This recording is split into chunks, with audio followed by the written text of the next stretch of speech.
Shalom bien-aimés dans le Seigneur, c'est Persévérant ici. J'espère que vous êtes bien portants par la grâce infinie de notre Seigneur Jésus-Christ. Quel plaisir, quelle joie de vous avoir tous connectés devant vos écrans pour suivre cette humble personne.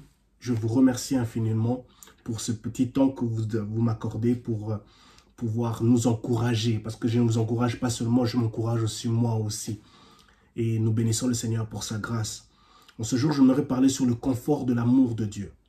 Le confort de l'amour de Dieu, le confort de l'amour de Christ. Bien-aimés dans le Seigneur, j'aimerais que nous puissions lire, nous allons lire un livre de Philippiens, chapitre 2, le verset 1. La Bible dit ceci, je lis dans la version Semeur, la Bible dit ceci. N'avez-vous pas trouvé en Christ un réconfort dans l'amour? Donc en Christ, un réconfort dans l'amour, un encouragement par l'Esprit, une communion entre vous. N'avez-vous pas de l'affection et de la bonté les uns pour les autres? L'apôtre Paul ici nous pose une question. Si nous n'avons pas trouvé un réconfort en Christ, pour nous chrétiens, pour nous enfants de Dieu, pour nous qui connaissons Christ, nous devons savoir que nous devons être capables d'être de ces chrétiens qui découvrons le réconfort, qui obtenons le réconfort en Christ. En Christ, cette personne qui nous a aimés le premier. 1 Jean chapitre 4. Jésus-Christ nous a aimés le premier. Auprès de lui, nous sommes appelés à trouver un réconfort. Lorsque nous sommes abattus, nous trouvons un réconfort auprès de celui qui a le nom au-dessus de tous les noms. Nous sommes dans le livre de Philippiens au chapitre 2. Il a reçu le nom au-dessus de tous les noms. Au-dessus de tout ce qui est nommé. Tristesse, rejet, déception, trahison. Jésus-Christ a reçu le nom au-dessus de cela. Et toutes ces choses déclarent qu'il est Seigneur. Nous sommes appelés à trouver un réconfort en Christ, cette personne de Jésus-Christ. L'apôtre Paul dit, même virgule, dans l'amour, un encouragement. Dans l'amour, un encouragement. Bien-aimé dans le Seigneur, l'apôtre Jean définit Jésus-Christ comme étant la meilleure définition de l'amour, la meilleure définition de ce à quoi veut dire aimer. Parce que Christ est mort pour nous. Il a donné sa vie pour nous. N'avez-vous par l'Esprit une communion entre vous? N'avez-vous pas de l'affection et de la bonté les uns pour les autres? Bien-aimés dans le Seigneur, en ce jour, j'aimerais que nous puissions rester sur cet aspect de l'amour de Dieu. Le confort de l'amour de Dieu. L'apôtre Jean, dans sa lettre, dans le livre de 1 Jean chapitre 3, le verset 16, il dit, il nous dit ceci, voici comment nous savons ce que c'est que d'aimer. Jésus-Christ a donné sa vie pour nous. Il donne la meilleure définition de l'amour. En nous montrant que l'amour est une personne. L'amour n'est pas seulement un acte de bienveillance. L'amour n'est pas seulement un sentiment partagé. Une affection qu'on a vis-à-vis de quelqu'un ou d'une chose. Mais l'amour, c'est une personne. La meilleure définition, la meilleure représentation de l'amour, c'est Christ lui-même. Et cette personne de Christ nous offre un réconfort. C'est ce que l'apôtre Paul dit. N'avez-vous pas trouvé en Christ un réconfort? Si tu n'as pas encore trouvé le vrai réconfort en Christ, c'est-à-dire que tu n'as pas encore accepté de t'abandonner entre ses mains, tu n'as pas encore accepté de chercher à découvrir, de le dire, Seigneur, je te donne tout de moi, je te donne tous mes échecs et je te prie de faire ce que tu veux de moi. Et sache que le Dieu que nous servons n'a aucune intention de nous faire du mal. Il n'a aucune intention de nous faire du mal. Dans le livre de Jean, chapitre 10, le verset 10, on voit une différence claire et nette entre la fonction et la mission de Christ et celle du diable. Le diable, lui, il est venu seulement que pour égorger, détruire et tuer. Mais Christ, lui, il est venu pour apporter la vie. Christ est venu pour nous guider vers la vie. Christ est venu pour nous protéger, nous garder, nous conduire vers de verts pâturages, nous secourir, nous maintenir dans sa protection. Et c'est pour cela que j'aimerais nous dire en ce jour que le confort de l'amour de Dieu nous offre plusieurs choses. La guérison, la délivrance, la restauration, la stabilité, l'élévation nous offre tout ce dont nous avons besoin. Le confort de Christ, le confort de l'amour de Christ, pas le confort de l'amour des parents, des êtres humains. L'être humain est faillible. Il est plein de méchanceté. Mais le confort de l'amour de Christ ne faillit jamais. Le confort de l'amour de Christ le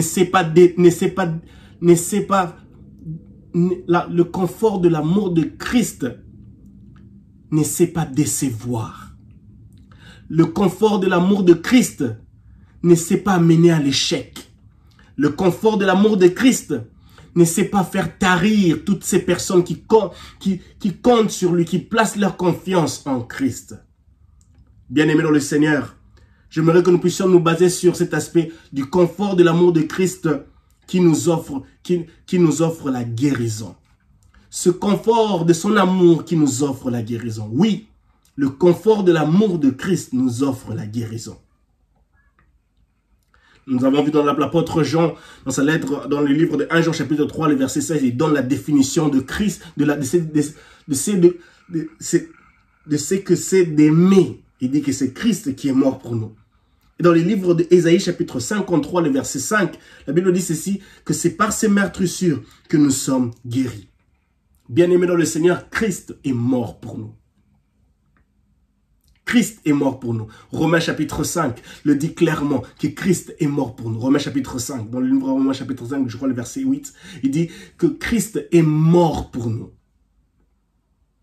Il a accepté de prendre sa place, notre place, pour mourir pour nous, afin que les choses anciennes puissent disparaître et que toutes choses deviennent nouvelles. Avec Dieu, il n'y a que des choses nouvelles et nouvelles. Et dans le confort de son amour, il nous offre des miracles, il nous offre des choses nouvelles. Des choses nouvelles. Et parmi ces choses nouvelles, il y a la guérison, il y a la restauration de notre santé. À toi qui me suis maintenant, j'aimerais que tu puisses déclarer avec foi et autorité, le confort de l'amour de Christ m'offre une guérison intacte, immédiate, complète dans le nom de Jésus-Christ. Déclare cela, que le confort de l'amour de Christ m'offre une guérison immédiate et totale dans le nom puissant de Jésus-Christ. Par ses meurtrissures, nous sommes guéris.